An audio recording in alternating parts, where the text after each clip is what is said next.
Assista agora Telescópio. Apoio Cultural Bolsa Creto, Sistema Construtivo para a Obra de Engenharia Hidrogeotécnica. Plano Familiar Camargo, tradição, seriedade e respeito.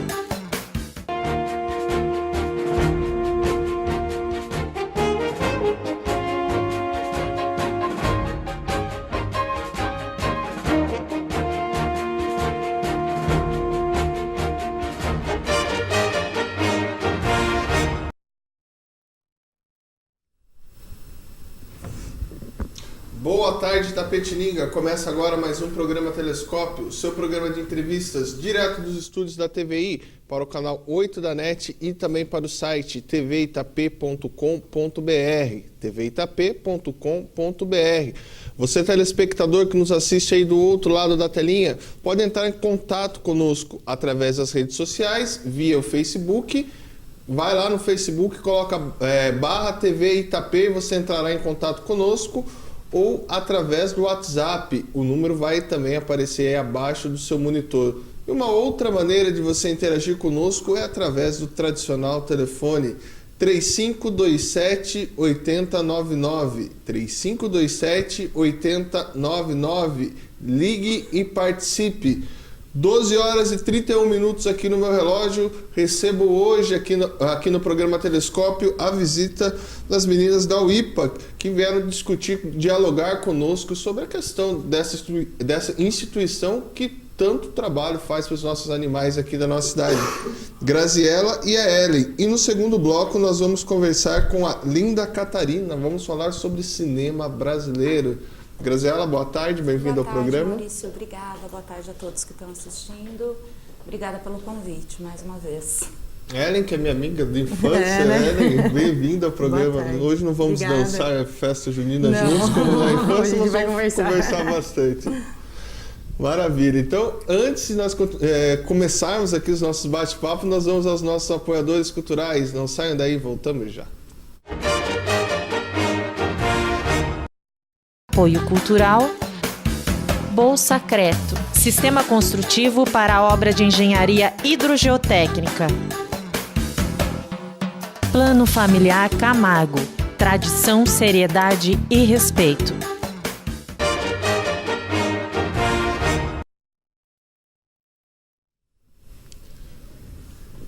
Voltamos Itapetininga com mais um bloco do programa Telescópio. Lembrando a você, telespectador, que o nosso programa é um oferecimento da Bolsa Creto e também do Plano Familiar Camargo. Antes de começarmos o nosso bate-papo, as notícias aqui de Itapetininga, a Folha destaca aqui em sua matéria de capa: o município poderá conquistar Festival de Inverno e inclusão no mapa turístico do estado.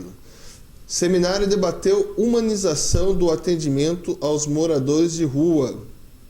Faleceu em Itapetininga Paulo Guarnieri de Lara. Então essas outras informações no jornal Folha de Itapetininga. Já o Correio, em sua versão impressa, destaca aqui: Viação Rosa continuará a operar nas linhas de rural.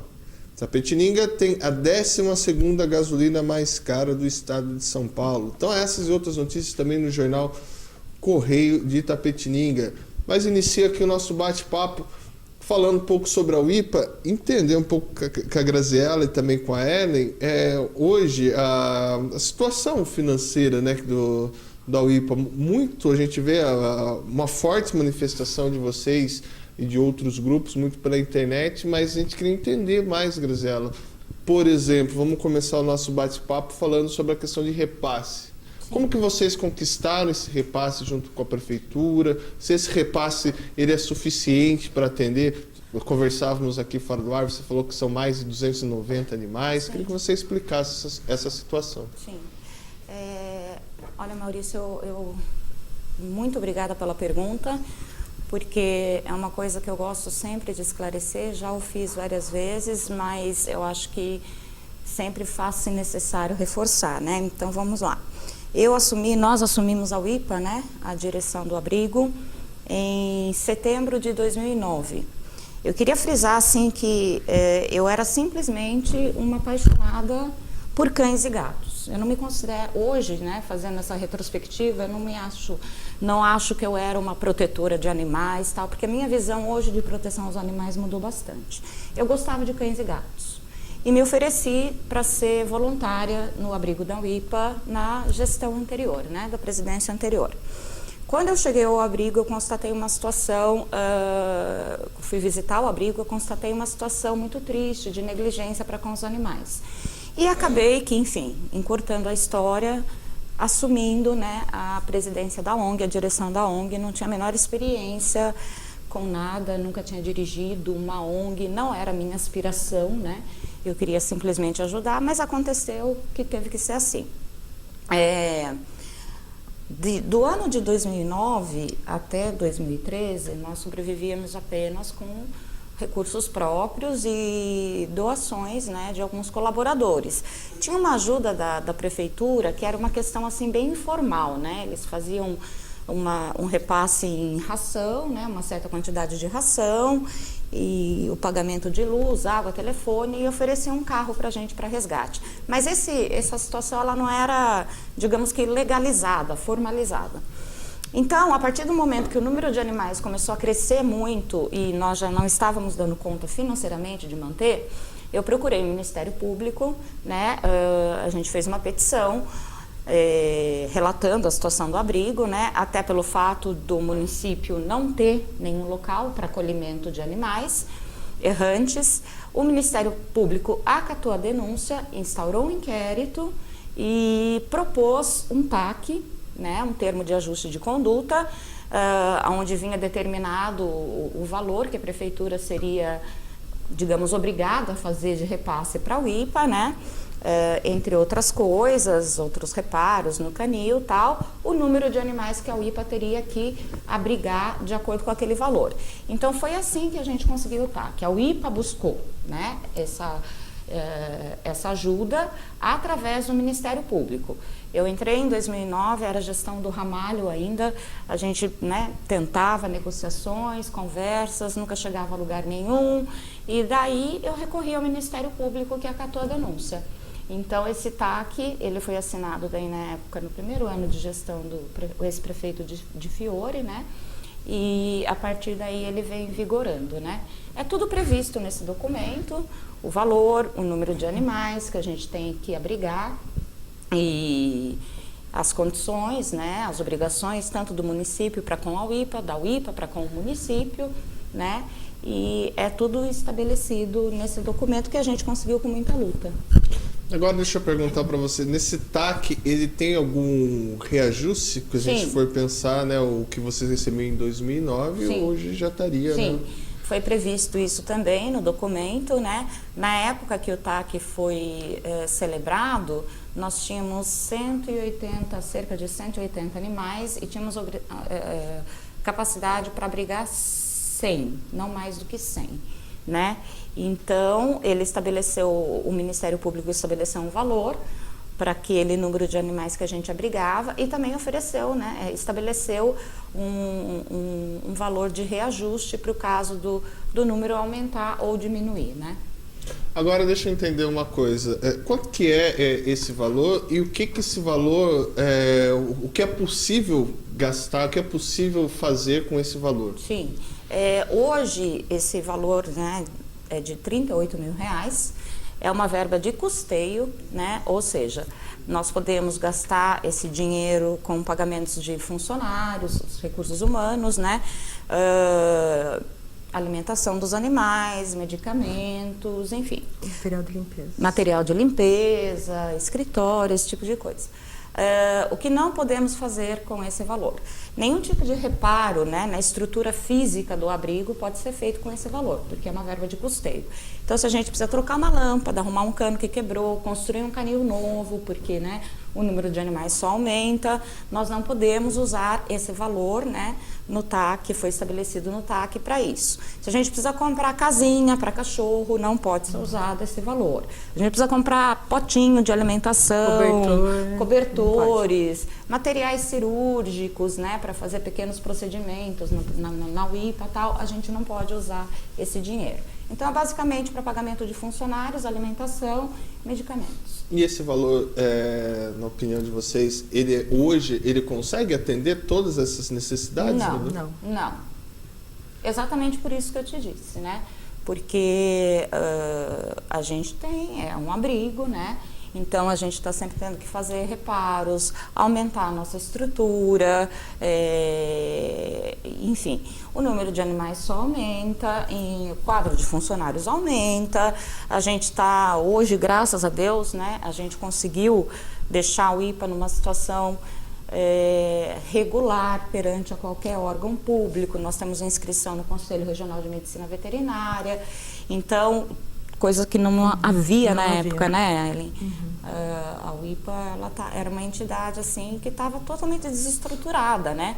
Tanto que quando nós assumimos a direção, a gente não podia nem pleitear nenhum tipo de ajuda, né, do município, do estado, porque a situação da UIPA era irregular. E isso leva tempo, né, para você ir estruturando e tal. Então, hoje nós temos a situação toda regular, nós temos o médico veterinário, responsável técnico pelo abrigo, para atender os animais do abrigo, que é o que a gente pode pagar, e é o que o Conselho de Medicina Veterinária determina, né? Então, para que a gente também possa trabalhar, a gente não recebe só, a gente tem que dar também. A gente tem que estar numa situação regular, perante o Conselho de Medicina Veterinária, tudo, né? Então, não é o suficiente, até porque o número só aumenta, não diminui, né? O número de animais. Aumentando o número de animais, aumenta o número de funcionários, aumenta a despesa com alimentação, aumenta a despesa com medicamentos, as coisas aumentam de preço, né? O TAC não.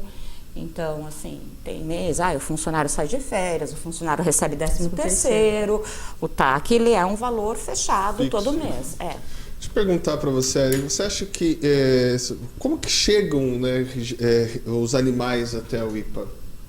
Como que chegam? Eu falo na questão das pessoas levarem, ou também de resgate. Porque achou, porque ficou com dó, né, viu na rua, tá frio, né, ficou com dó, porque tá machucado na rua. Então, é todo dia. Eu acho que eu atendo no portão 10 pessoas no portão por dia e no telefone, assim, acho que mais de 20 pessoas ligando. E como que você faz essa seleção? Vocês, eu sei que tem um carinho, né, de vocês particular pelos animais, mas como é que você faz essa seleção de poder, quando pode ajudar e como pode ajudar? Olha, faz um bom tempinho, né, Grazi, que a gente não está recolhendo, porque o nosso limite é 260, nós estamos com 290. Tem cachorros também, cachorros e gatos em casa de voluntários também, né? Então, acho que está todo mundo sobrecarregado. Então, a gente está em partes de adoção, está muito difícil, não sai animal, né? E quando sai, está voltando. Eu quero entrar mais nesse problema. Quantas pessoas hoje trabalham lá na UIPA? 9 pessoas. Você diz voluntariamente ou... Voluntário ou funcionário? Total, vamos colocar o total. Não, porque vale a pena frisar, né, sim, Maurício? A UIPA hoje eu encaro, é uma empresa, é uma pessoa jurídica. Então, eu tenho que ter funcionários, né, trabalhando lá, registrados direitinho, a gente paga todos os encargos, impostos, todos os dias, funciona de segunda a segunda, porque todos os dias o lugar tem que ser limpo, os animais têm que ser medicados, alimentados. Então, a gente tem um número de 9 funcionários, né, 9 funcionários. Tirando uma assessoria jurídica, né, que a gente precisa, porque alguns casos, né, que envolvem maus tratos, a gente encaminha ao Ministério Público e as pessoas processam muito a UIPA também, então eu preciso de um advogado para estar indo me acompanhar, né, nesses casos. Eu respondo pela entidade, então ninguém gosta, né, a UIPA veio aqui, recolheu o animal, postou na internet que estava em maus tratos e tal, então a gente acaba respondendo a vários processos também por causa disso, sou eu que respondo por isso. Então, a gente tem uma assessoria jurídica. Agora, de voluntários, a gente tem um grupo aí, digamos que de 6 pessoas, não sei, 8 não passa pessoas. Disso. 8 pessoas que são voluntários. A diretoria, ela é toda composta de voluntários, né? Mas, assim, as pessoas que eu digo que são atuantes mesmo, é um número aí de 6 a 8 pessoas. Porque o estatuto da UIPA, né, vale frisar assim, Maurício, a UIPA ela é uma ONG, a primeira ONG de proteção aos animais do Brasil. tá? Há mais de 100 anos ela está no Brasil. Em Itapetininga, Em Itapetininga há mais de 35 anos, tá? E nós somos, então, uma subseção da UIPA Matriz de São Paulo, como existem outras UIPAs em outras cidades. E a gente compartilha do mesmo estatuto. Então, assim, se o estatuto diz eu tenho que ter tantos membros na diretoria, a gente tem que ter o mesmo número de membros, a gente tem que seguir aquele estatuto, né? E isso não significa que todos esses membros são atuantes, né? Porque é uma quantia até que grande de pessoas. Agora deixa eu perguntar para você, o que teria que, pensando em obras, o que teria que ser ampliado hoje no espaço físico lá da UIPA? Eu não penso em ampliação, Maurício. Hoje eu estou com outra visão, como eu disse para você, né, aqui no intervalo. A minha visão de proteção aos animais hoje mudou muito nesses 9 anos que eu estou, né, na direção da UIPA. Então, hoje, eu não vejo que algo tenha que ser ampliado na UIPA, até porque já foi, entendeu? A gente já teve, nesse TAC que foi celebrado, né? Houve também a necessidade da construção de 10 novos canis, porque a gente estava com um número de animais muito elevado e tal. E não adianta, eu vejo assim, quanto mais aumentar, mais animais vão ter, né? Então, hoje eu acredito que abrigo não foi, nunca será a solução, tá? Se eu hoje tivesse que criar uma ONG, eu jamais criaria com abrigo, porque eu acho que acaba se tornando mesmo um lugar assim de depósito de animais indesejados. As pessoas aí imputam uma responsabilidade para aquela pessoa, para a ONG, para o protetor independente, que não é só nossa. E então, se eu tivesse que criar hoje uma ONG, eu jamais pensaria em abrigo. O que acontece é que quando eu assumi a direção da UIPA, o abrigo já existia. Então, a gente teve que dar continuidade. E você acha, por exemplo, o que contribuiria? Eu entendi o seu raciocínio. Talvez seria necessário criar uma nova cultura, construir uma nova cultura para que as pessoas, principalmente, não abandonem esses animais. E muito disso passa por políticas públicas. O que você acha? O que você vê hoje aí na cidade? Você acha que as últimas gestões e a atual gestão também, quanto que elas conseguiram contribuir e o quanto também elas foram omissas nessa construção de políticas públicas de proteção de animais? Sim, você falou a palavra-chave, é a política pública, né? Não adianta você ter um abrigo, um local de recolhimento, porque é o que eu falei, né? Acaba virando um depósito de animais indesejados. Então, assim, se a gente não tiver essa questão de políticas públicas que envolva a conscientização, a educação da população, que envolva leis de proteção, né, contra atos de maus tratos, abandono, a gente vai estar sempre nadando e morrendo na maré, Maurício. Morrendo na praia, desculpa. Por exemplo, uma coisa que eu acho que contribuiria muito, você explicou, mas as pessoas ainda confundem que a UIPA ela é um braço da cidade e não um órgão público, né? Eu sempre friso isso, né? A UIPA ela é uma ONG, tá? Não é porque a gente conseguiu celebrar esse convênio com a prefeitura que nós somos uma extensão, um departamento da prefeitura, não. A UIPA não foi contratada pela prefeitura para prestar nenhum serviço de recolhimento de animais errantes no município. A UIPA não foi terceirizada pela prefeitura de maneira nenhuma. Simplesmente o Ministério Público entendeu que a prefeitura estava sendo omissa em relação à questão de recolhimento de animais errantes e controle populacional de animais no município, e que a UIPA estava efetuando esse serviço e fez com que a prefeitura tivesse a obrigação de fazer, a obrigação de ajudar a UIPA, já que o município não conta com nenhum tipo de serviço semelhante. E o que vocês que trabalham na área, vocês percebem em outros municípios ou políticas públicas que poderiam contribuir para mudar esse cenário? Nossa, Só eu tô falando. Não, pode falar. Já vai chegar na parte do abrigo. É. Maurício. Então, nossa, muita coisa, né? Porque a turma acha que só a castração, a castração Não, sim, é doce, super né? importante. A gente vê outras cidades que têm, né, essa política pública de castração contínua de animais errantes. É extremamente importante, né, para diminuir o número de animais nas ruas.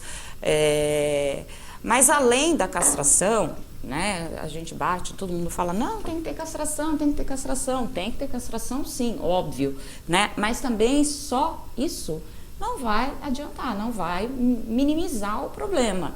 Então a gente tem, quando a gente fala de políticas públicas, né, o que eu observo, que eu gosto de ver outros municípios, Sorocaba, São Paulo, Campinas, enfim, a gente vê assim várias ações, né, que partem do município nessa questão do controle populacional. Então tem que ter um controle de comércio de animais. Itapetininga, isso está um pesadelo, sabe? Você entra no Facebook, naqueles brechós, né, aquelas páginas de rifa. Exatamente. Rifa de Rifa de cachorro o agora, último que a sim. gente viu, né, Ellen, foi uma rifa, né? Uma pessoa está rifando um cachorrinho. A gente já viu anúncios de pessoas trocando animais por celulares, né? A gente vê pessoas vendendo animais nesses brechós, assim, por um preço que seria muito abaixo. Você vai comprar um... Eu sou contra o comércio de animal de qualquer maneira, mas ele existe e ele é legalizado. Então, se ele existe, ele tem que ser feito da maneira certa. Se você resolver abrir um negócio, eu vou vender camiseta, sei lá, você tem que abrir uma empresa, você tem que pagar seu imposto para você poder funcionar legalmente, não é verdade? Sim. Com os animais é igual. Então, isso não pode existir. Eu tenho um cachorrinho, ele é bonitinho, a minha vizinha tem um da mesma raça, então a gente vai cruzar e daí eu vou vender, porque vai nascer um monte de filhotinho bonitinho, um filhotinho que num canil legalizado, direitinho, certinho, que cumpre com as determinações do Conselho Federal de Medicina Veterinária, porque existe, né, uma resolução para o comércio de animais. Num canil legalizado, esse animalzinho custaria R$3.000, a pessoa vai lá e vende por 200, aí eu compro, aí o bichinho cresce demais, ou ele fica doente, ou ele é muito caro de manter e eu não tenho mais condições, então eu jogo na rua. Então eu acho assim, começando assim, pelo controle de comércio de animais, uma lei, na verdade, municipal, regularizando, né, regulamentando esse comércio de animais. Nós teríamos que ter políticas públicas contra o abandono, coibição de abandono, de maus tratos. Que é crime, né? Detalhe, é crime, Maurício. Mas o que acontece, né? Ele é um crime previsto na Lei Federal 9.605, artigo 32, que é a Lei de Crimes Ambientais. Ele é um crime de menor potencial ofensivo, né? A pena vai de 3 meses a 1 ano de reclusão e multa. O que acontece com crime de menor potencial ofensivo? Ele acaba revertendo no pagamento de uma multa, uma cesta básica, enfim. Então, assim, é uma penalidade muito leve, né? A gente recolhe animais retirados de maus tratos e quando a gente consegue que o processo, porque a gente vai na delegacia, registra a ocorrência, é o delegado que vai ver se ele vai dar seguimento àquilo ou não, né? Quando a gente consegue que o caso chegue até o Ministério Público e seja julgado, a gente vê isso. A penalidade é muito pequena. E a despesa que nós temos com aquele animal é imensa, né? É muito maior do que uma cesta básica, pagamento de uma cesta básica ou de algumas horas de serviço comunitário. Então, a gente vê que somente a lei de crimes, né, de federal, a lei ambiental, ela não é o suficiente. Se nós tivéssemos no município, como existem em outros municípios, né, uma política pública, leis de coibição de abandono, maus tratos, negligência, com aplicação de multas severas, eu acredito que a situação minimizaria bastante, né, Ellen? Sem dúvida. Uma outra coisa também que eu andei observando, muitas cidades elas estão adotando o veterinário público, né? Sim. Que isso, de uma certa forma, para a pessoa que ela não tem dinheiro e ela precisa levar, ela consegue, né, ter esse atendimento público para o seu animal, e também isso tem evitado ou contribuído para a diminuição do abandono. Isso seria interessante para a cidade? Com certeza, né? Porque eu acho, a Ellen pode falar isso, acho que 8 entre 10 ligações que a gente recebe, pedidos no Facebook de ajuda, é em relação ao veterinário. Veterinário. Né? Bastante. Motivos de abandono também, né? A gente percebe, é por conta de veterinário. Meu cachorro ficou doente, eu não tenho condições de pagar o veterinário. Vocês podem ajudar? Só que assim, as pessoas não entendem, nós também pagamos veterinário. As pessoas acham que a UIPA tem tudo de graça, Acho que tem né? um veterinário lá que Não, também... Nós realmente, como eu disse para você, nós temos uma veterinária no abrigo, a responsável técnica, né, a doutora Nádia, que é fantástica, e por uma exigência, nós somos obrigados a ter esse veterinário lá. E ela tem que receber o salário dela, porque todo mundo, né, precisa trabalhar, enfim, tem que receber o salário dela. E ela é contratada para atender os animais do abrigo, né? Ela não pode sair atendendo os animais de toda a população gratuitamente. Isso a gente não tem condições de fazer. Gostaríamos muito, mas não temos. Tem muita coisa que eu gostaria de fazer. Se eu tivesse condições, nossa, eu queria acolher todos os animais da rua. Eu queria castrar todos, eu queria doar todos, entendeu? Atender a todos, mas não tem. A gente tem que respeitar os nossos limites. Ellen, deixa eu perguntar para você, qual que é a relação hoje que a UIPA tem, a gente sabe, de uma série de cuidadores independentes que temos, ou protetores independentes aqui na cidade. Como que vocês se relacionam? É possível também, dentro desses limites que vocês já têm econômicos, também contribuir com eles? A gente sempre está ajudando os protetores com remédio, né, Grazi Crispelli, ajuda veterinária também. A gente ajuda o seu Arnaldo, a gente ajuda um protetor do lixão, com ração, remédio, bastante com veterinário, porque eles ligam, né, e falam, eles acabaram de jogar um cachorro e está assim. Eu converso com a doutora Nádia sempre está atendendo. A UIPA ajuda bastante os protetores. E mesmo que, se você for pensar, né, você está falando da UIPA e também dos protetores, mesmo esse número grande, né, não sei se grande, né, porque eu não sei, até vou, antes de fazer a pergunta, fazer outra pergunta para vocês. Há um estudo na cidade de quantos animais eles são abandonados, aonde eles são abandonados, e nesses locais que a gente sabe que alguns deles a recorrência é maior, há por parte do poder público algum trabalho para coibir esse tipo de abandono? Não, né, Grazi? Não tem. Se e é grande mesmo. É grande. Né? Em relação, até eu queria completar, Maurício, aos protetores independentes, né? A gente vê hoje que o número de pessoas engajadas, envolvidas na causa, aumentou bastante, né? Os protetores independentes, e a gente acompanha a dificuldade deles também, né? Em conseguir recursos para estar abrigando, tratando, alimentando os animais que eles resgatam, né? Então, nós gostaríamos de poder fazer mais também por eles, não podemos. Então, a gente tem também um limite. Tem o seu Arnaldo, né, como a Ellen citou, que a gente fixou, né, uma quantia. Olha, todo mês a gente faz uma doação de 10 pacotes de ração de 25 quilos para ele. Um senhor que cuida dos animais que continuam sendo abandonados no lixão, a gente faz todo mês uma doação de 15 pacotes de ração de 15 quilos para ele. Veterinários, assim, sempre que, né, principalmente dos animais do lixão, a gente está sempre atendendo. Só que a gente também não pode ajudar a todos os protetores independentes, infelizmente, né? E não consegue. E não consegue. Porque a UIPA também precisa. As pessoas acreditam assim, a UIPA já recebe a verba da prefeitura, tá ótimo. Não, a gente tem que rebolar. A verba da prefeitura não é o suficiente para manter o número de animais que a gente tem hoje, né? E o número de contribuintes da UIPA diminuiu muito. Isso acabou afetando os protetores, né, Ellen? Bastante. A gente recebia, Ellen pode até dizer melhor, doações, Como muitas doações, essas né, doações, Ellen? Olha, no começo, a gente recebia de doações, assim, 20 sacos de rações por mês. Faz 3 meses que eu não recebo nada. Nem um saco de ração? Nem um saco de ração. Foi cada vez mais diminuindo.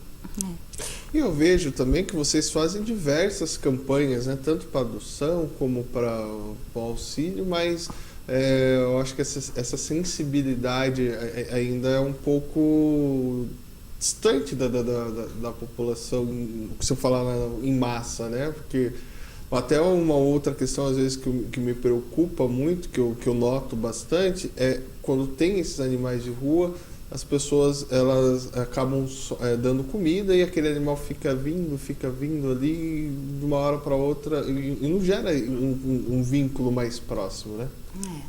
A gente faz, né? Hoje eu posso dizer para você, Maurício, que a gente faz bem menos do que nós fazíamos, né? A gente está enfrentando uma situação difícil na UIPA.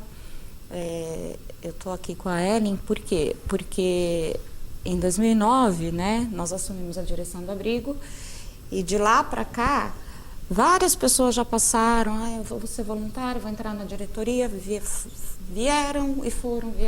Acho que dos 9 anos sobrou eu e a Ellen, que estamos ali há 9 anos, né?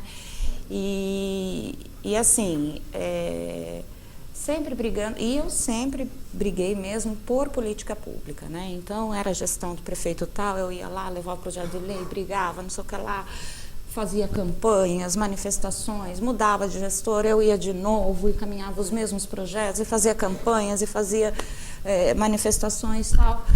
Mas hoje, a gente tem que confessar assim, que nós estamos muito cansadas, né? Eu também, particularmente, estou muito cansada.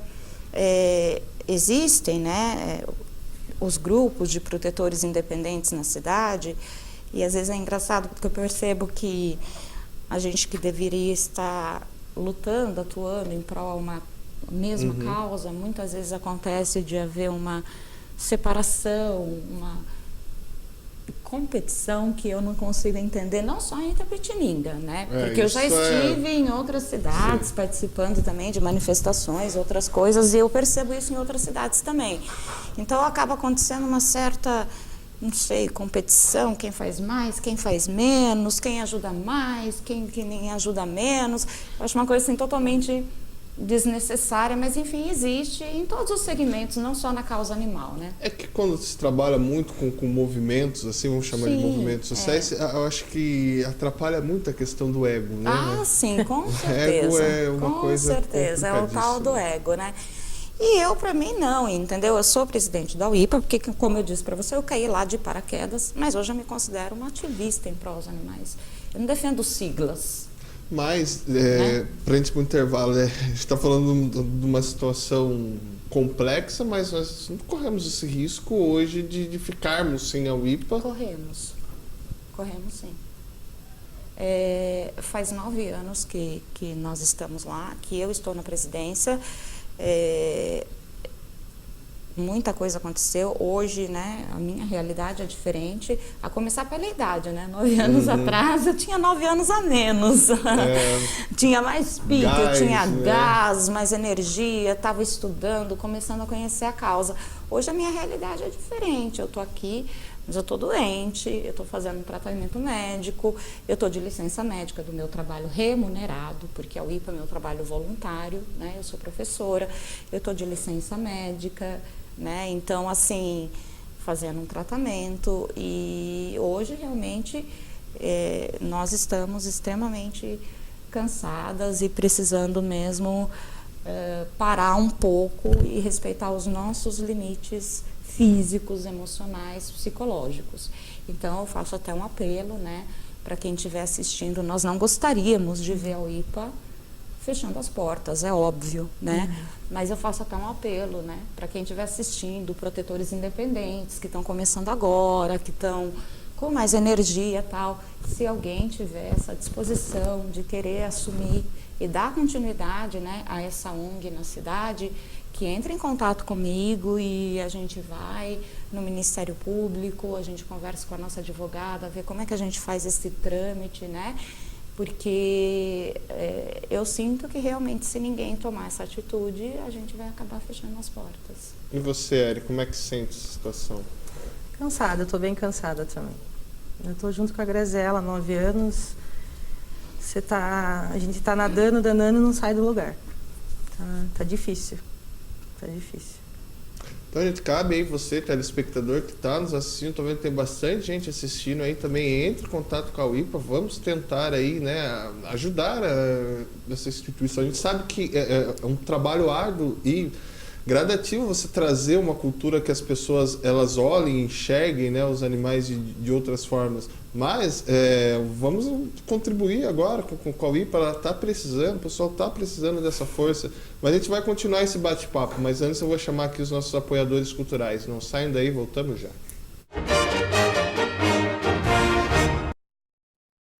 Apoio Cultural Bolsacreto, Sistema Construtivo para a Obra de Engenharia Hidrogeotécnica.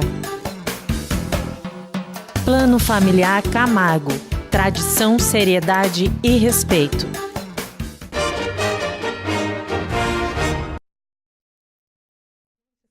Eu não falo nada. Eu também. Voltamos em Itapetininga com mais um bloco do programa Telescópio. Lembrando a você, telespectador, que o nosso programa é um oferecimento da Bolsacreto e também do Plano Familiar Camargo. Vou pedir para a nossa produção colocar umas fotos aqui para a gente no ar e eu vou continuar aqui o nosso bate-papo aqui com as meninas, que a gente está falando um pouco aí sobre a UIPA. Ellen, como é que funciona hoje um processo de adoção na UIPA? Vamos supor, eu quero adotar um cachorro, qual que é o procedimento? Você vai até o abrigo, escolhe o animal e uma das fiscais não é assistente social, tem muitas pessoas confundindo que é assistentes sociais. É uma das fiscais que é voluntária, vai até a sua casa para fazer uma visita. Certo. De adoção, para ver se tem lugar para o animal dormir, se não é terreno, se não é aberto, né? E se tem condições de ter o animal. Dando tudo certo, ela falando ok, você vai pegar esse animalzinho. Já sai castrado, vacinado, vermifugado. E, por exemplo, também, daí, quanto tempo demora mais ou menos todo esse processo? E já vou me dar uma outra pergunta para você. Um dia. Quantas pessoas, qual que é a média que temos hoje de adoção aqui no município? Agora, o mês passado foi um animal. Um só. animal? O mês passado. Esse mês foi que foi o lindo. Também. Você falava também para mim que alguns problemas, por exemplo, algumas pessoas que acabam adotando e depois devolvendo esses animais. Tem um termo, acho que está até com você aí, tá, mas você tem um prazo de 7 dias. Se esse animal não se adaptar, você pode estar devolvendo o animal. O que está acontecendo é depois de um mês, 2 meses, 1 ano, eles estão devolvendo bastante. Acho que acho que foi 6, quantos? Foram 6 animais devolvidos. Até 2 deles a UIPA ainda não conseguiu recolher. Ele está sem espaço. Sem espaço. E você fica numa situação difícil, né? Uma situação super difícil. O que acontece, Maurício, é assim, a gente trabalha com rotatividade, né? Então, que nem a Ellen comentou do processo. Tem uma voluntária que vai até a casa da pessoa e explica, né, detalhadamente como funciona. Olha, a gente vai oferecer as vacinações, a castração, mas depois disso, o que vier acontecer com o animal é responsabilidade sua. Itapetininga não tem nenhum tipo de programa de atendimento veterinário gratuito, então você que vai ter que sustentar isso. Se você mudar de residência amanhã ou depois, você tem consciência de que, né, você vai ter que estar levando esse animal, todo mundo concorda. Não, sim, claro, né, eu tô certa, eu sei, eu quero, tal. Aí a gente dá esse termo de responsabilidade, que tudo que a gente fala para a pessoa está escrito aí. E tem um prazo de adaptação de 7 dias. Durante esses 7 dias, a gente deixa aquele canilzinho onde estava o animal vago, né? Para o caso de não haver adaptação, pode acontecer, e a pessoa devolver.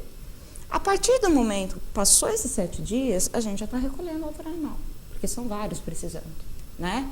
E daí acontece que passa 1 mês, 2 meses, a pessoa viu, não está dando certo, eu vou mudar de casa, aconteceu tal coisa, eu vou devolver o animal. E daí a gente fica numa situação desesperadora, porque aquele local já está ocupado, nós não temos mais um canil para abrigar aquele animal que foi doado, que a gente achou que já estava resolvido, né? E a gente tem que recolher. E às vezes acontece muito também da gente fazer visitas pós-adoção, o que é mais triste ainda. você constatar que um animal que você tirou da rua, que você recuperou, que você entregou bonito, saudável, sabe, vacinado, castrado, aí você vai numa visita pós-adoção e você encontra aquele animal em situação de maus tratos na casa do adotante. Então você tem que retirar novamente, sabe? E isso é desanimador demais. E está acontecendo muito na UIPA. A pessoa acaba adotando no impulso, né? Muitas vezes, ou para... Por causa de criança que gostou, tá bonitinho, pequenininho, fica porte grande, acaba... E tem aqui, né? Eu estava lendo aqui, por exemplo, cor da pelagem, porte mini, pequeno, médio, grande. Mas aí esquece que você ter um animal também dá um trabalho, né? Claro. Você precisa dar banho, você precisa limpar sujeira. Sim, vai precisar, um dia vai precisar manter, né, a vacinação em dia. Um dia pode ficar doente, não pode sair na rua sem a guia, né? Corre o risco de atropelamento e tal. Então, tudo isso a gente explica, né? Aquelas fotos que você passou foram dos últimos animais que voltaram. Tem 2 que foram adotadas, voltaram sexta-feira. E porque a mulher estava grávida, nasceu o neném, não está sem tempo de cuidar das 2 cachorrinhas. Mas isso já faz 1 mês que ela adotou. Essas 2 aí, que passou essa já? aí e uma outra da próxima foto. Essa Então, mesmo. assim, ela alegou que essa daí, ela foi a Babalu, ela foi doada, ela ficou 6 meses na casa da pessoa. E depois o marido da pessoa me ligou e falou, olha, a minha esposa ela não está bem de saúde, ela está com depressão, não está conseguindo cuidar da cachorra, eu vou devolver. Tá bom. Não Devolveu tem depois de 6 meses, né? Essa daí é Babalu. Pode passar? Tem mais Pode. fotos? Acho que travou lá. Travou? Acho que travou. Ah lá, não, voltou. Aí, opa. Mas a gente tem essa daí, quem quer... É a Brisa, porque ela comeu a roupa do varal. Os meus comem também, tá? Comeu a roupa do varal, daí a pessoa estava sem normal, paciência. né? A Kira foi falta de adaptação Foi mesmo, falta, a pessoa, isso. né? O que ocorre às O vezes Homer, essa falta esse dessa cachorrinho adaptação? aí, ele saiu bebê, Bebezinho. tá? E numa das visitas pós-adoção, a nossa voluntária viu, e ele estava pele e osso, preso numa varanda sem cobertura nenhuma, sem água, sem alimentação. E a gente teve que ir, após 1 ano, ele saiu bebê e voltou um bezerrinho. A gente teve que recolher ele de novo em maus tratos, em situação de maus tratos. O que se dá? Vocês já fizeram uma análise? Por que se dá essa não adaptação? Não, pode ocorrer. O que acontece, Maurício, principalmente com animais já com uma idade, né, mais avançada, a gente brinca, os adolescentes e tal, pode ter essa dificuldade de adaptação. Porque ele chegou na UIPA bebezinho, ele cresceu lá, ficou 2, 3 anos lá. Aquilo lá é que ele conhece como lar. Então, às vezes ele é doado e realmente ele não se adapta, fica triste, não come e tal, a gente entende. Às vezes a pessoa já tem um animal em casa e daí os dois, né, chega um novo animal, não tem essa adaptação, tudo bem. Só que isso você vai perceber de imediato. Por isso que a gente dá esse prazo de Né? 7 Esse dias. prazo de 7 dias, porque se já não houver, a pessoa já vai perceber de imediato, né? Agora, você pegar um animal e depois de 1 ano, né? Esse daí, o grandão, o branco, ele foi doado 3 vezes já, 3 né? vezes. E voltou. Ele é muito energético, ele é um cachorro de grande porte, ele é um bebezão ainda, então, né? Acabou voltando por conta disso, né? A pessoa falou, essa quem que é? Essa é porque chora muito a Glória. A Glória, chorou. Foi adotada 2 vezes, porque chorou, né? Daí também voltou. Tem mais? Pode passar? Pode. Essa é a bebezinha que voltou agora, sexta-feira, as a 2 pessoa irmãs, né? adotou as 2 Isso. irmãs e disse que elas estavam brigando muito, né? Elas estavam quase se matando. Engraçado que agora no abrigo elas estão dividindo o mesmo canil e não brigaram nenhuma vez. Pode passar. Quantos animais são Sushi. por canil? Depende. Depende Tem do canis tamanho. que tem um só.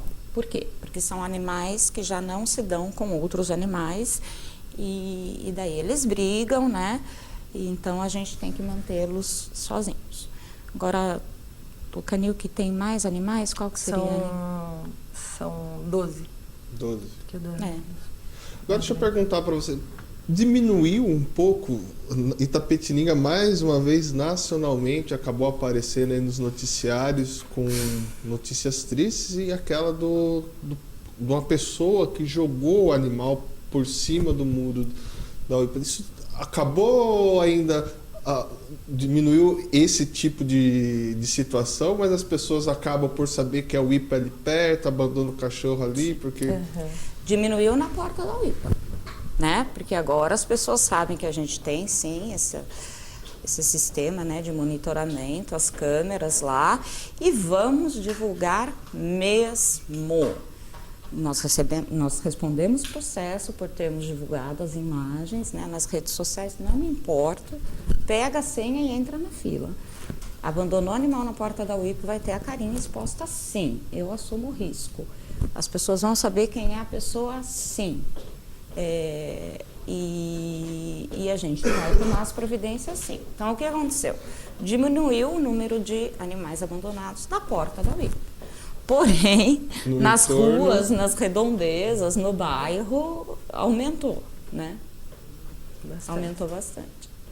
Agora, vou voltar mais uma vez a fazer essa questão, pedindo para que quem quiser, né, puder também, como que faz, Gisela? Qual que é o contato de vocês, que vocês deixassem, e também coloco a TVI à disposição para depois a gente pensar numa campanha aí também, para que a gente venha a ajudar a instituição que há mais de 30 anos trabalha com isso, e também não só ajudar no ponto de vista econômico, mas sim de construir políticas públicas e mudar essa cultura, tentar trabalhar para mudar essa cultura de abandono de animais que não é também só cão e gato. Sei que vocês têm animais de grande porte, cavalos, jumentos. São outros problemas também que nós nem entramos, porque senão a gente precisava o dia inteiro para falar desse. É muita coisa.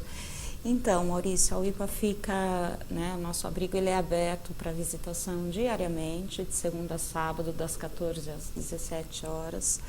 A gente fica na rua Otávio Ferreira de Almeida, 36, Vila Mazei.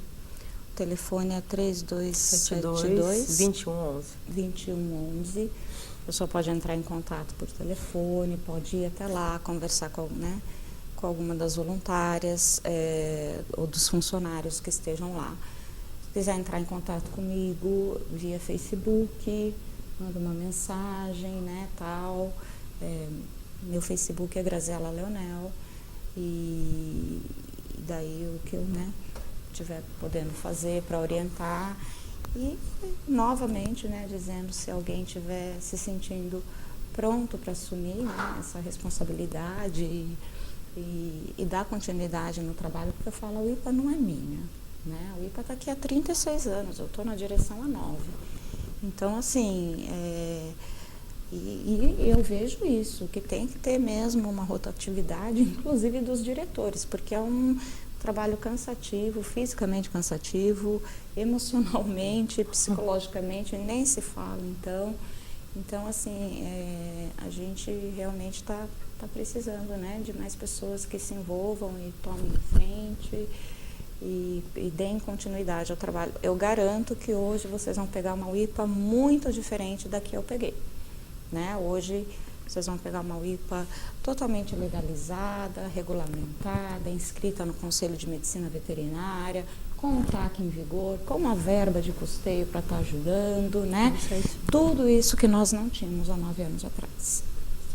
Graziela, queria agradecer a sua participação. Obrigada, eu, Maurício. Venha mais vezes aí, vamos entrar em contato fora do ar, vamos tentar fazer uma campanha aí, a TVI me coloco à disposição, e também a emissora, para a gente fazer esse trabalho Muito conjunto. Obrigada, eu agradeço o convite, viu? E sempre que for necessário, for da vontade, a gente está aí à disposição. Nem queria agradecer a sua visita aqui. Venha mais vezes bater um papo conosco aí. Só chamar. Maravilha. No próximo bloco nós vamos falar de cinema com a Linda Catarina. Não saiam daí, voltamos já. Apoio Cultural Bolsa Creto, Sistema Construtivo para a Obra de Engenharia Hidrogeotécnica. Plano Familiar Camargo, tradição, seriedade e respeito.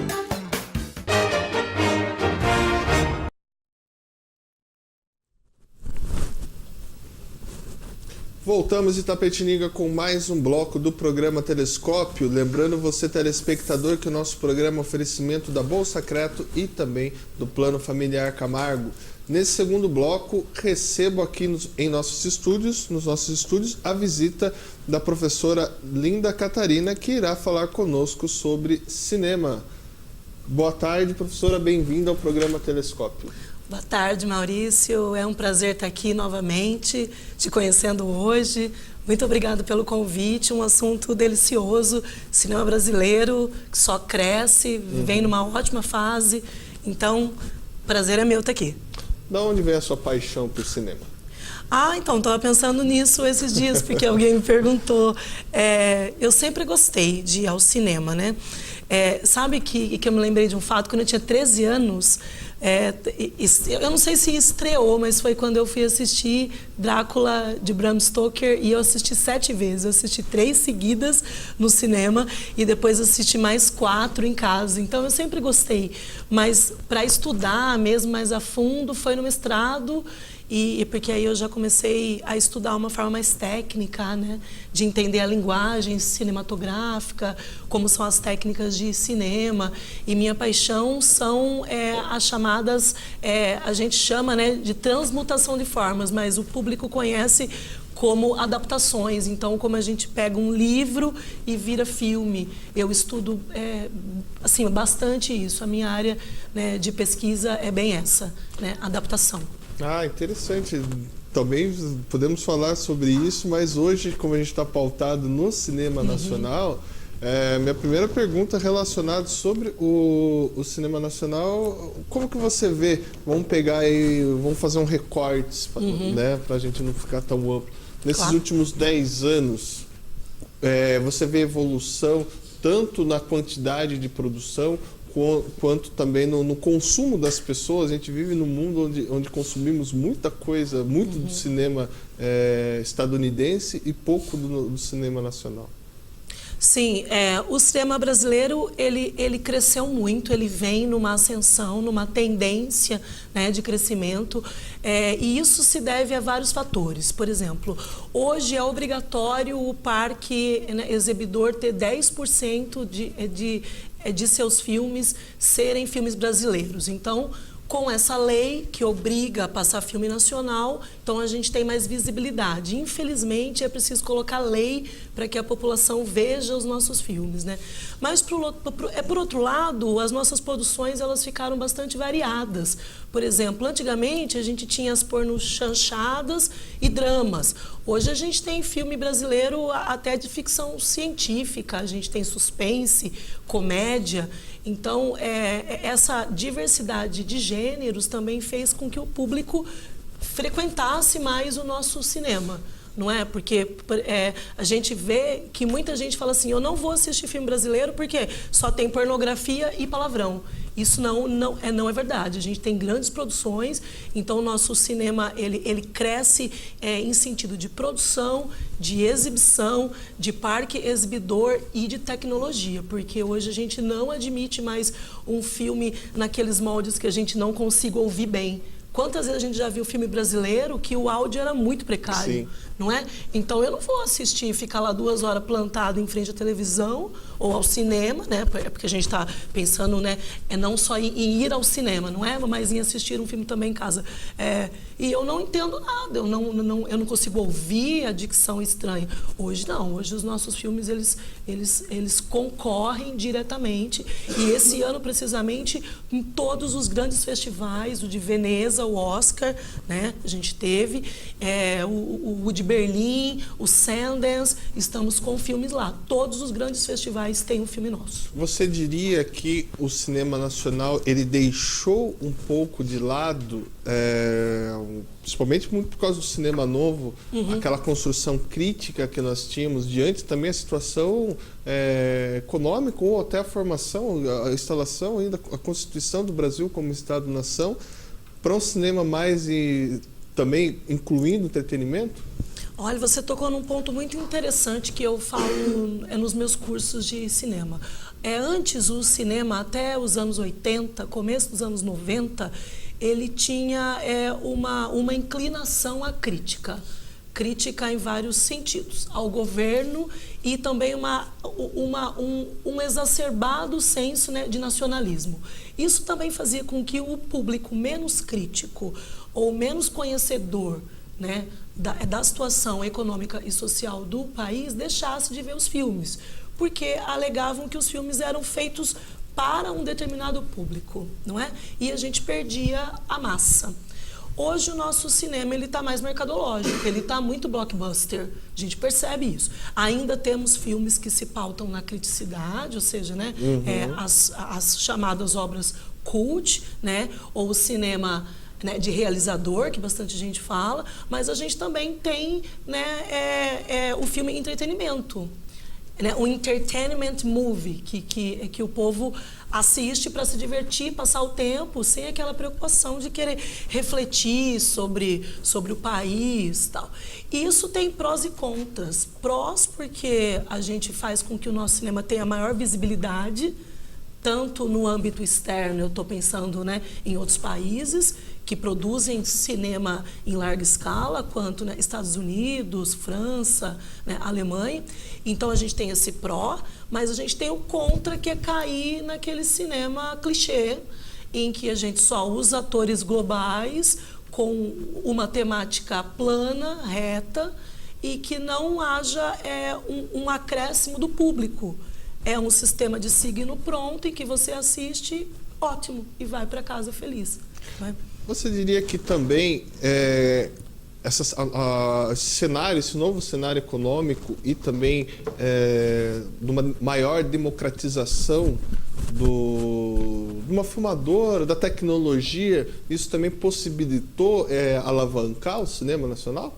Com certeza, inclusive com mais verbas, né? A Ancine hoje ela patrocina bastante filme, desde curtas-metragens, curtas, médias, longas, né? Animações, né? E documentários. O Brasil faz muito documentário, né? E pouca gente sabe, né? E documentários que ganham prêmios, etc. Então a Ancine hoje ela tem mais verba, né? A Ancine é uma agência, né, de fomento e que assegura também certas regras, né, de como participar de festivais, então precisa ser inscrito na Ancine. Então, esse momento que a gente vive de crise, o cinema não vivencia isso. Como eu te falei, ele só cresce. Se alguém quiser checar, é só entrar na Ancine, ela já tem os dados do ano passado, né, porque os dados saem no final de janeiro, e a gente vê que esse ano é um ano, assim, é um ano ímpar, é o melhor ano do cinema.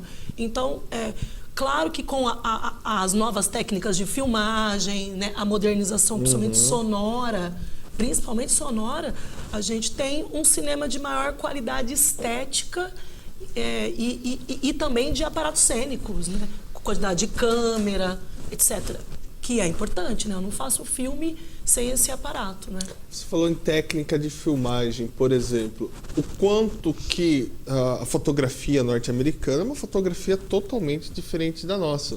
Sim. Mas, no entanto, o consumo que nós temos, que de uma certa forma acaba nos viciando para um olhar, também não atrapalha isso para que as pessoas consumam o cinema brasileiro? Eu falo na questão da velocidade, tempo e espaço também. Nossa, você falou tudo. Isso não só atrapalha, como inibe também um pouco que a gente tenha um cinema autônomo. Por exemplo, o que percebemos hoje nas grandes produções de comédia, inclusive, comédia e ação é uma tendência a se aproximar do cinema norte-americano. E aí vou citar um filme que todo mundo conhece, que é a Tropa de Elite. Sim. E eu li uma crítica e fiquei muito chateada. Tropa de Elite é um grande filme, com grande elenco, grande direção, ninguém discute isso. E aí o povo estava falando assim, nossa, linda, você viu que filme maravilhoso, parece um filme americano. Então ele é maravilhoso porque ele parece, sabe, de tão habituado que a gente está a consumir, e a palavra é de consumo mesmo, de business entertainment, ou seja, né, de poder de compra de filme americano. Se você for hoje em qualquer parque exibidor, desde Itapetininga até grandes centros como Rio, São Paulo, o que vai ter lá? Hoje, a Mulher Maravilha, né? Piratas do Caribe, eu não sei se ainda tá, ou seja, blockbuster, filme de ação com grande tecnologia, história com começo e meio e fim, sequência narrativa exata. E aí vem um filme brasileiro com uma pegada um pouco mais lenta, um pouco mais crítica, por exemplo, um filme do Selton Mello, né? E aí a pessoa fala, nossa, mas que filme chato. Palhaço, por exemplo. Nossa, o Palhaço é um grande filme. E aí, por quê? Porque a gente consome desde sempre, desde que o cinema se instaurou como arte, a gente consome filmes americanos. E por incrível que pareça, não é o cinema que mais faz filme, mas é o cinema que mais vende filme, que mais exporta, não é? Então, se ele é o que mais exporta, a gente consome tudo deles. Consome roupa, comida, língua, por que não cinema também? Então, a gente é acostumado com esse padrão americano. Não quer dizer que não há filmes americanos que saiam desse padrão. Sim. Existe, graças a Deus. O que a gente não pode é se acostumar com um formato e admiti-lo como certo. Como se só aquele formato fosse cinema. Não é. A gente tem outras formas. A gente tem formas, inclusive, de cinemas que não contam histórias. Né? De filmes que eles não seguem essa sequência começo, meio e fim. E são filmes interessantes. Com happy end também, né? Às vezes que a turma espera que sempre esteja um final feliz. Tem que sempre sair todo mundo satisfeito, né? Mas isso não é um pouco um vício que o cinema trouxe, ou não sei, acho que você poderia até me esclarecer, uma dúvida que me veio agora, das novelas para o cinema ou dos cinemas para a novela, essa questão do happy end? O happy end, ele vem de uma tendência do cinema ser apenas entretenimento. Não só o cinema, como o teatro, como televisão, novela, etc. Porque há uma ideia entre os críticos de dois cinemas. O cinema-arte, que ele é o cinema pelo cinema. Então, eu não preciso satisfazer ao público. Então, se eu quiser ter tomadas muito longas, ter travelings loucos, não ter sequência narrativa, então é o cinema-arte. E aí, por outro lado, eu tenho o cinema que ele se vale da literatura, porque o cinema começou contando história. O primeiro filme, né, conta uma história. Então, aí eu preciso que o público entenda a história. Tem que ter começo, meio e fim. Só que aí eu não posso fazer com que o público também só saia pensando ou saia chorando. Eu tenho mais público para comédia, isso é um fato, do que para tragédias. Então, né, o happy end também vem dessa ideia do cinema ser lúdico, né? Dele não cansar e dele não saturar quem assiste, porque a pessoa, pouca gente estuda cinema, né, criticamente. Então, a pessoa sai de um dia estressado e senta e ela quer relaxar. E eu não vou querer ver, né, apenas morte ou apenas crítica. Eu quero ver mais alegria. Estou falando em senso geral. Então, né, o happy end ele vem para suprir essa necessidade de felicidade que a nossa vida nem sempre traz. Agora, deixa eu perguntar uma coisa para você. Você acha que após o Quatrilho, acho que foi Fábio Barreto, né? Foi Fábio Barreto que o diretor, se não for, vou ver aqui. A gente vai ver agora. Você acha que foi um divisor de águas no cinema nacional pela projeção que que esse filme teve internacionalmente? Sim, eu não sei se divide águas, mas poderia dividir, né? Um filme divisor de águas, assim, indiscutivelmente, isso pela crítica, foi Cidade de Deus. É um filme que ele muda muito. Mas o Quatrilho, ele é interessante porque ele não tem essa mecanização do cinema. O que eu quero dizer com isso? Não é essa questão de eu ter um filme com velocidade que o público quer assistir. Como Cidade de Deus, como Tropa de Elite, como todas as comédias que a gente tem visto agora, né? O Quatrilho, ele é um filme filosófico, ele tem uma base filosófica passada por uma narratividade. Então, a pessoa entende a história, ou seja, né, o enredo, mas ele tem essa marca de cinema-arte. Isso é muito interessante, porque agrada aos dois públicos. Agrada o público que se interessa pelo cinema, pela arte cinematográfica, a linguagem específica que o cinema traz, mas também agrada aquele público que gosta da sequência narrativa, da historinha, né? Porque tem gente que quer conhecer a vida dos personagens, né? Se identifica com os personagens. E o Quatrilho, né, é maravilhoso. Grande elenco, grande direção. E é um filme que no Brasil não foi muito assistido, por incrível que pareça. E fora teve na França foi sucesso absoluto. E aqui a gente ainda se prende a filmes como Tropa de Elite, que é o que o povo mais fala. Tropa de Elite, né? Bicho de Sete Cabeças, que são filmes velozes, etc. Mas eu falei também dessa questão de divisor de águas numa questão mais técnica mesmo de fotografia, porque se você for pegar anteriormente também o Glauber Rocha, ele é reconhecido internacionalmente, né? Sim, com Deus e o Diabo na Terra do Sol, que é um filme arte, cinema novo, filme arte, filme com uma estética incrível, né, com fotografias absurdamente bem planejadas, né, e ele foi indicado aos grandes prêmios, Veneza, Sundance, né, Urso de Prata. Nessa linha de filme a gente tem Cidade de Deus, né, que apesar de ser um filme mais novo, muito mais novo, tem uma fotografia incrível também. Eu trouxe que eu assisti esses dias, que é Assalto ao Trem Pagador, ele é de 62. Sim. Esse filme é incrível. Eu já tinha ouvido falar dele, mas não conseguia achar. Aí eu já tinha visto trechos, assim, né? Porque no YouTube a gente consegue achar muita coisa hoje, mas não é inteira, né? Mas aí um colega meu que sabe fuçar na internet achou ele, e ele é demais, assim, com uma foto. Aí eu fui pesquisar também, nessa pegada de concorrer a muitos prêmios, a muitos festivais. Então, o nosso cinema, ele é muito rico desde que surgiu, né? Ele já nasceu forte. E ele continua forte. Então, quando alguém me fala assim, eu não vou assistir filme brasileiro porque é chato, essa é uma fala de quem não conhece o nosso cinema. Mas não seria, hoje, né, nós temos essa responsabilidade, talvez um preconceito construído ao longo da história, né?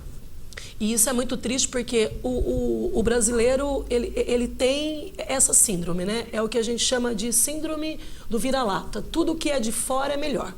A comida de fora é melhor, a roupa de fora é melhor, a música de fora é melhor e o cinema também é. Então, a gente acredita nisso e o que é pior, verbaliza isso e influencia outras pessoas. E isso não é verdade. Então, por exemplo, eu não gosto de filme que tenha palavrão. Ótimo, tem um monte que não tem. Eu tenho uma lista aqui de filmes que não tem. E filmes atuais desse ano, filmes do ano passado, não precisa... eu não gosto de filme preto e branco. Não, a gente também não tem só filme preto e branco. Então, tem que começar a se informar mais para não cair nesse costumeiro isso, nesse senso comum de que o nosso cinema ele é meia boca, como o povo fala. E assim, o que é mais triste, né, eu já participei, né, de alguns festivais, o nosso cinema é muito valorizado fora. É absurdamente valorizado fora. E o próprio povo ignora, né? Faz um sacrifício para ir ver.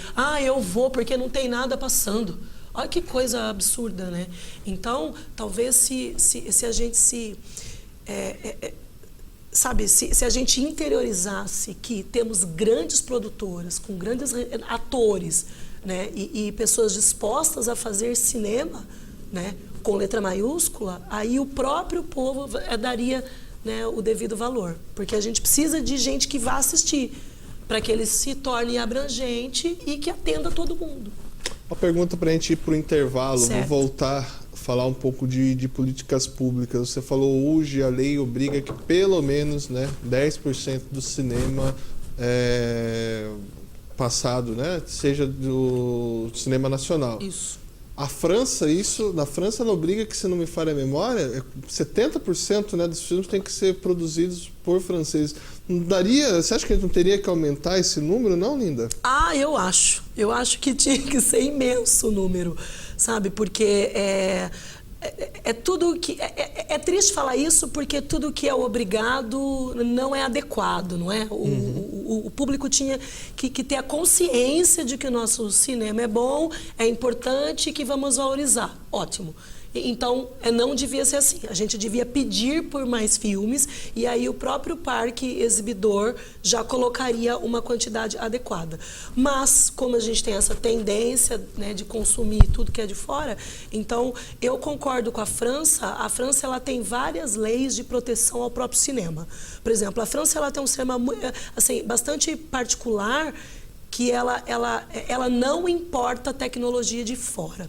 O que eu falo de tecnologia, eu não falo só de câmeras e de recursos cênicos, mas eu falo também de tecnologia de pessoa. Então, ela não importa gente para fazer filme, a não ser que seja só para dar algum apoio e tal. Mas o próprio né, o grande diretor, né, o produtor, são todos de lá. Então, isso também é algo que protege o cinema.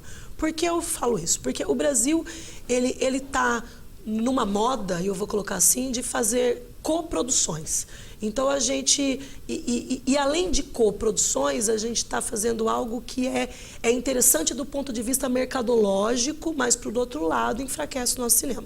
Que é o quê? A gente manda um ator nosso para Hollywood e importa um deles para vir fazer filme aqui. Então, frequentemente, a gente está vendo nos nossos filmes um ator, né, de Hollywood, ou já conhecido, ou que pelo menos ele é de fora, para que a gente tenha essa visibilidade também fora.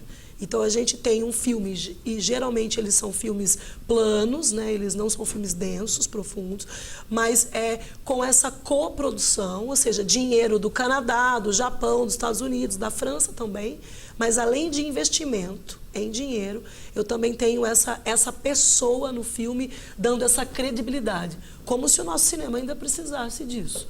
Eu não vejo isso com bons olhos em termos de cinema-arte. Eu vejo isso com bons olhos em termos de mercado. Se quer vender, se quer atingir mercado, está funcionando e bem. Maravilha. Antes de continuarmos o nosso bate-papo aqui, nós vamos aos nossos apoiadores culturais. Fique conosco, voltamos já.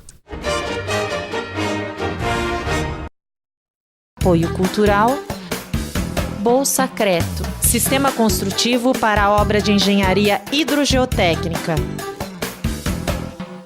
Plano Familiar Camargo, tradição, seriedade e respeito.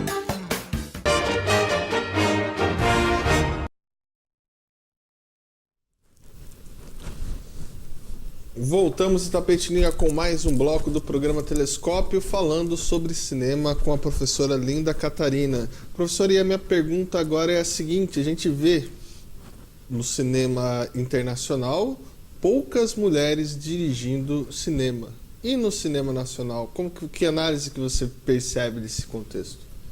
Também não é muito diferente. A gente tem muito mais homens diretores do que mulheres. Mas esse ano, como eu falei que o cinema está muito em alta, foram 143 produções. 20% dessas produções de realizadoras mulheres. E isso é um dado incrível para o cinema. O cinema é uma arte... que eu sempre falo isso, né? É uma arte agregadora, agrega todas as artes. Eu preciso da dança, da fotografia, da música, da literatura, eu chamo outras artes. E curiosamente, ele é dominado por um âmbito muito masculino, né, de produção. Mas as mulheres estão adentrando fortemente e vêm com grandes produções. Graças a Deus. Agora, sobre distribuição. Você falou que nesse ano, aproximadamente, 143 filmes foram exibidos nos cinemas nacionais. Mas eu pergunto para você, e descentralizar? Seria, por exemplo, no nosso cinema aqui, desses 143, não sei dizer para você, mas eu vou chutar o número aqui, se tiver 15 que passaram no cinema aqui de Itapetinga de produção nacional, é um número considerável. Sim, se tiver 15, não é? Porque o grande problema do nosso cinema, o cinema é uma arte tríade, né? Eu preciso de produção, exibição e divulgação. Então, é um tripé.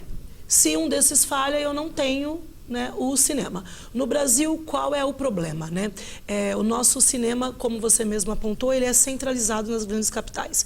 E nem são todas as capitais, são as grandes. Então, a gente está falando de São Paulo e Rio. São Paulo, Rio, alguma coisa em Belo Horizonte, Porto Alegre. alguma coisa em Porto Alegre. O Sul, ainda bem que tem o nosso festival de cinema lá, né? Então, mas mesmo assim, é eixo São Paulo-Rio. E isso é eixo para tudo. Isso é eixo para cinema, para televisão, para dublagem, para teatro, para musicais, para tudo que é arte, a gente fala de São Paulo e Rio. Então, é necessário que, duas coisas, que se descentralize o cinema, fato. E, na verdade, a gente está falando de cinema, mas eu vou puxar mais para que descentralize as artes. Se a gente quiser assistir o musical, tem que ir para São Paulo. Né? Pagar uma fortuna pelo musical, porque ele é caro, porque ele é com produção cópia Broadway, não sei o quê. Aí eu tenho que me deslocar até lá, a gente nunca tem. Então precisa ser, a arte tem que ser descentralizada. No caso do cinema em especial, a gente tem que ter novos parques exibidores, ou seja, salas de cinema. Não adianta eu construir mais salas de cinema em shopping e colocar o ingresso a R$50. O cinema é uma arte cara. Por quê? Porque eu tenho que pagar o ingresso, eu tenho que pagar o estacionamento e a gente tem uma tendência a comer dentro do cinema. Então, ele fica uma arte de público caro, assim como é o teatro. Mas o teatro ainda eu consigo ter algumas né, exibições grátis, etc. A produção, o custo é menor. Bem menor, a gente consegue fazer teatro sem cenário, não é? Você faz um monólogo e tal. Cinema não dá. A locação é muito cara, as câmeras, né? O aparato cênico é absurdo o preço. Então, a gente tem que ter parques exibidores acessíveis. Não adianta eu fazer parque exibidor em shopping, em shoppings caros, porque aí, para que eu tenha público, colocam que filme? Blockbuster americano, porque é o que consome. Então, não adianta nada. Eu sempre escuto o povo falar assim, linda, é só colocar mais sala de cinema. Não, não é. É só colocar mais salas de cinema em locais estratégicos que o público tem acesso. E colocando lei como a da França, 70% de filme nacional. Vai assistir filme nacional. Meio goela abaixo no começo, meio goela abaixo, porque a França começou assim, goela abaixo. Assim. Hoje, se você for à França, se você aqui quiser assistir Mulher Maravilha lá, em algum cinema de Paris, talvez você ache. Não é como aqui, que qualquer buraco está passando Mulher Maravilha. A Argentina está passando por essa discussão, mas, de outro modo, está incentivando muito o cinema. Por que se fala que a Argentina está um passo à frente do Brasil? Porque a Argentina, a lei de exibição é de 45%. A nossa é de 10%, querendo subir para 20%. Né? A Argentina, ela faz muita coprodução, inclusive com a gente. Né? Eles têm menos verbas, né? A Ancine lá não é tão eficiente quanto a nossa, então eles têm menos dinheiro e aí eles fazem mais coproduções. Mas é interessante que a coprodução deles é para o cinema deles. Então, por exemplo, a gente pega uma coprodução, né, Brasil, Estados Unidos, é bem provável que o filme tenha locação americana. É muito provável. Eu vou dar um exemplo de um filme que é bem famoso, a gente até estava conversando sobre ele, que é um filme que chama Cegueira. Ele é um filme ele é Japão, Canadá e Estados Unidos. Aonde ele se passa? Nos Estados Unidos. E o maior dinheiro foi dado pelo Canadá. Então, por quê? Porque os Estados Unidos ele tem esse locus do cinema. Ele tem, né, todo mundo já ouviu assim, né, falar sobre Hollywood, tal, né? Então, é uma indústria consolidada. Né? A Argentina, não. Se eu for fazer parceria com alguma produtora americana, nós vamos falar sobre a Argentina e na Argentina. Isso é uma lei de proteção ao cinema. E se chama assim, Lei de Proteção ao Cinema. A gente tem várias leis, né? A gente tem, por exemplo, essa que 10% tem que passar filme nacional. A gente tem, agora para vigorar, era para ter vigorado esse ano, mas eles vão prorrogar. A gente tem que ter um parque exibidor, pelo menos um parque exibidor, pelo menos uma sala de cinema em cada cidade com mais de 80 mil habitantes. Ou seja, tem que ter. E todos os filmes de pequenas produtoras, eles têm auxílio, né? Eles têm verba se falar sobre o próprio país, se ele tiver esse senso, né? Esse sentido, né? De nacionalismo. Então a gente tem essas leis de proteção que funcionam, né? Nosso programa, infelizmente, está chegando ao fim, mas eu tenho a minha última pergunta. Você falou dos parques exibidores, mas há necessidade também do Brasil transformar o cinema em indústria? Sim. E eu fiz um trabalho recentemente mostrando que o Brasil tem um potencial de indústria cinematográfica, né? Por exemplo, ano passado, eu tenho um dado aqui de quanto ele rendeu, né? As bilheterias deram 2,6 bilhões. Então, assim como a gente exporta novela, muitos países compram novela nossa. Por exemplo, Portugal é um exemplo maciço de que compra novela. A gente podia exportar filmes, né? A gente já fez alguma coisa, né? Algum filme já foi mais ou menos exportado. Um filme, nesse sentido, foi Bonitinha, Porém Ordinária. O primeiro, com a Lucélia Santos, acho que tem 3. A gente exportou também um filme que chama Tieta, né? Que é baseado que é baseado no livro, aí teve a novela, depois fez o filme. Então a gente teve assim um insight de exportar, mas está muito tímido. Então nós temos potencial para fazer isso. Se você for colocar 2,6 bilhões, se for comparar com os Estados Unidos, isso é a bilheteria de um filme, né? Mas a gente tem que lembrar que os Estados Unidos eles têm essa indústria já consolidada, enquanto a nossa está em processo, mas é um processo vertiginoso. A gente consegue fazer. Consegue como? Com parques exibidores de qualidade, descentralizados, com acesso ao público, agências, né, de fomento que funcionem e o público acreditando no próprio cinema. Quando eu tenho o público valorizando a arte nacional, eu tenho crescimento dessa arte. Fato.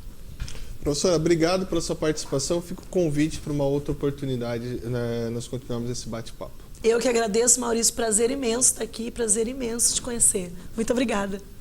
Obrigado, professora Linda. Obrigado a vocês, telespectadores. Amanhã, a partir das 12h30, estaremos aqui de volta com o programa Telescópio TVI, a TV que conta a nossa história.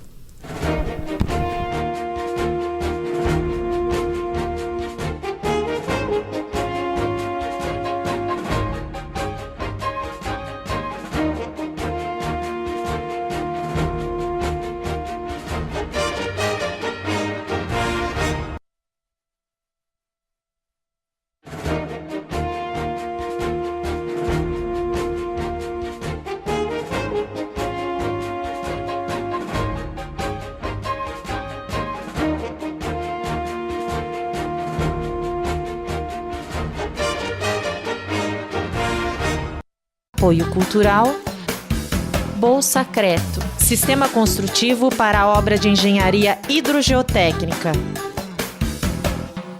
Plano Familiar Camargo, tradição, seriedade e respeito.